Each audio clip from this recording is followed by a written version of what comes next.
దేవునికి స్తోత్రములు. మీ అందరికీ నా వందనములు. ఈరోజు దేవుని వాగ్దానం. జ్ఞానము గలవాడు బలవంతుడుగా నుండును. సామెతల గ్రంథం 24 మహాపరిశుద్ధుడైన మన తండ్రి అయిన యెహోవా జీవం గల దేవుడు, నిన్న నేడు రేపు ఏకరీతిగా ఉన్నవాడును అనువాడును, సర్వశక్తిమంతుడు. జ్ఞానము గలవాడు బలవంతుడుగా నుండును అని మన ప్రభువు మనతో సెలవిస్తున్నాడు. మనం అందరము దేవుని యందు భయభక్తులు కలిగి ఉండుటయే జ్ఞానమునకు మూలము.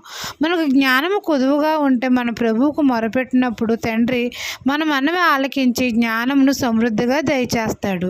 జ్ఞానము మన ఆత్మకు తీయగా ఉంటుంది. మనం అందరము జ్ఞానం కలిగి ఉన్నామంటే దేవుణ్ణి కలిగి ఉన్నట్లే, దేవుడు మనకు తోడుగా ఉన్నట్లే. కావున జ్ఞానము గలవాడు బలవంతుడుగా ఉంటాడు, శక్తిమంతుడుగా ఉంటాడు.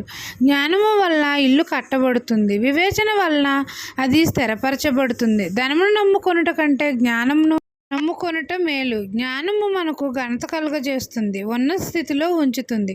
ఈ దిన వాగ్దానం నా జీవితంలో నెరవేరాలని కోరుకుంటూ దేవుని సువార్త పరిచర్యలో మీ సహోదరి. ఆమెన్.